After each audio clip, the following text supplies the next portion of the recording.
Namaskar. Welcome to another episode of Editorial. Now, our good Prime Minister, Mr. Narendra Modi, says that, listen, you know what? Congress's plan for equality, Congress's plan for equality, very, very dangerous game. This is what he says. Why and how could a plan for equality be dangerous? Let's try and understand this. Let's get right into the show. So, Congress's manifesto merely mentioned that there will be redistribution. As in, they have said that, you see, there is a huge inequality of wealth in India. They will try and redistribute it. This is what they said. Now, there is this Congress leader, and I think he is the international leader of Congress and all of that, sits in US. His name is Sam Pitroda. I know him very well. I have taken an interview of his. He went out and said that Inheritance Act or inheritance tax in India will be a good thing for redistribution of wealth. Who said it? Sam Pitroda said it. Congress never actually made any such statement. Congress manifesto also didn't make any statements. Now, for Bharatiya Janata Party and especially our Prime Minister, this was a great opportunity to kind of go to people and say, Baap re, redistribution of wealth, आपका inheritance, आपको जो inheritance मिलता है वो ले जाएंगे. Congress is planning to take away your inheritance from you.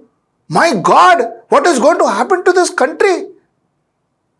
Now that has become huge headlines. Huge headlines. Every newspaper carries it. Every media is carrying it today.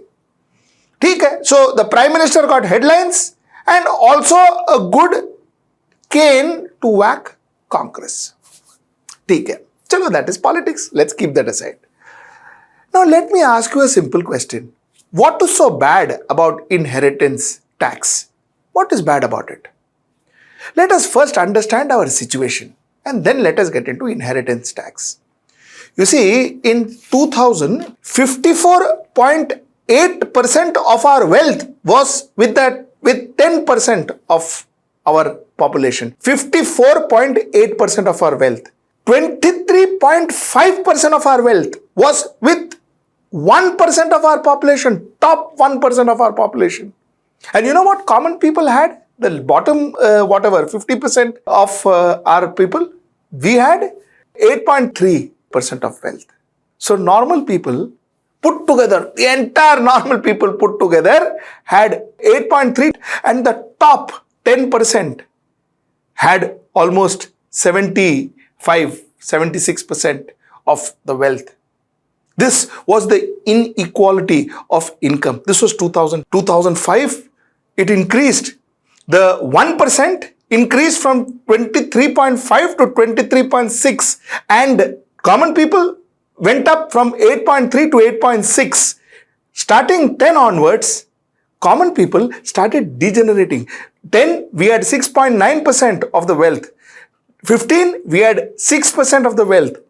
And 21, we've just mere 5.9% of the wealth. So common people, our wealth went on reducing. And the rich, 2005, the rich had 23.6%. 2010, the rich had 30.1%. 1% rich had 30.3%. 2015, 31.8%. 2020, 31.7%. And 2021, 33%.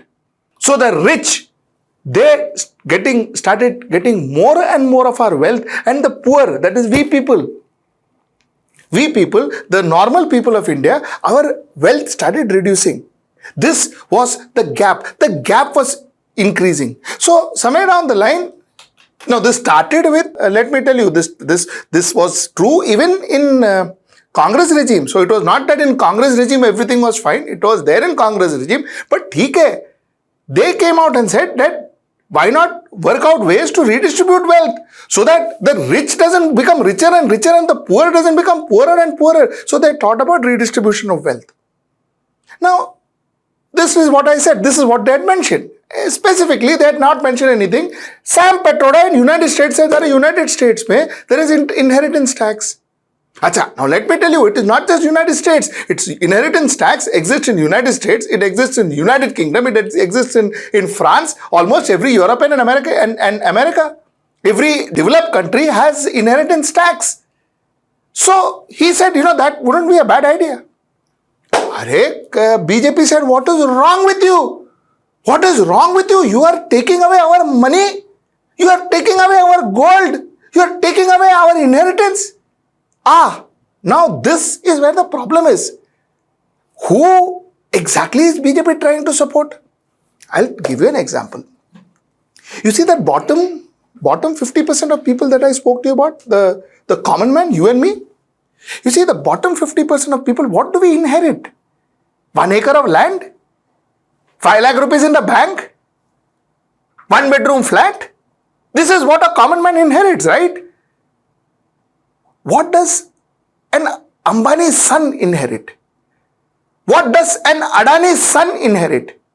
What does a super rich man's son inherit? What does a Godrej's son, daughter inherits? What do they inherit? And compared to what a common man's child inherits.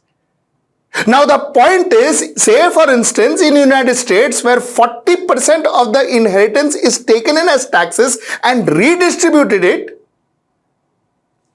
who suffers the most? Whose money will go maximum? People who have 1 lakh, 2 lakh, 5 lakh crores as their assets. Crores and crores as their wealth, which 10 generations cannot spend. 10 generations cannot spend that kind of money. And it goes to finally who? To that man who otherwise would have had 3 lakh rupees in his bank, which he inherits. It will go to help him. So is inheritance law good or inheritance law bad? You see, if everything was equal, if there was equality of wealth, or not equality is a utopian term, if there was some kind of a balance between the rich and the poor, some kind of a kind of justification between the rich and the poor, one can understand.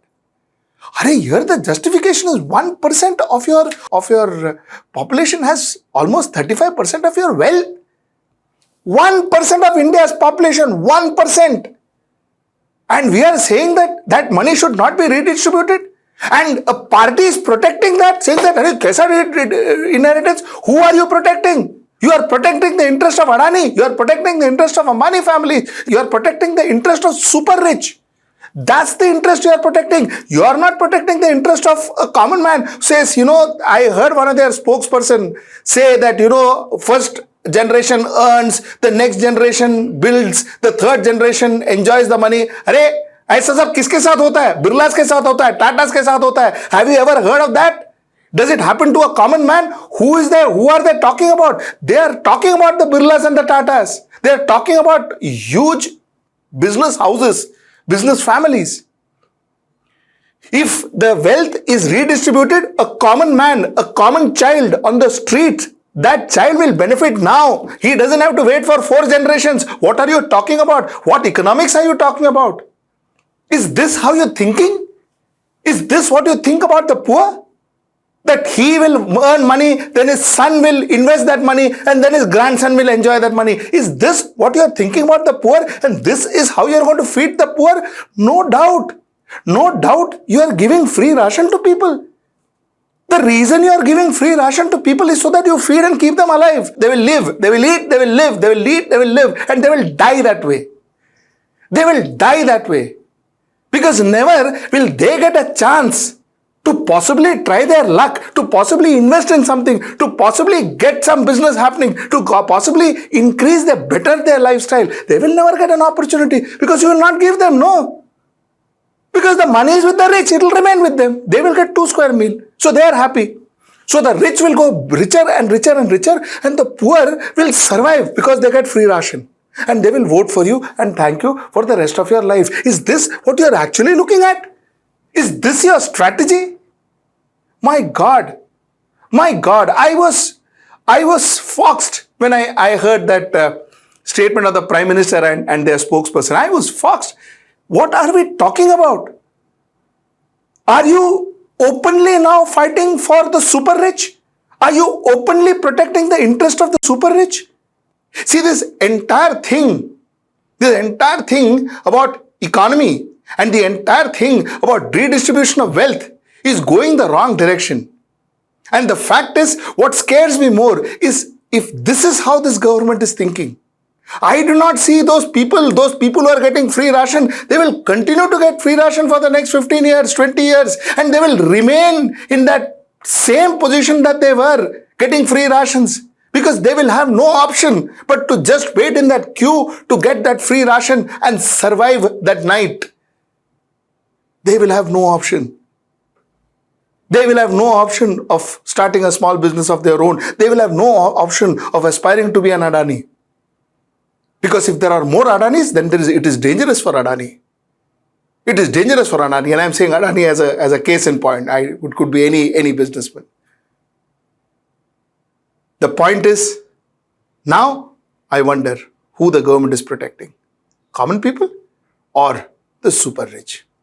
You think about it. Let me know on your comments below. And till I see you next time, that's tomorrow at 10. Namaskar. Stay ahead with our cutting-edge news app. Instantly access the latest shorts in just 1 minute and breaking news in just 50 words. Download now for a smarter, faster news experience.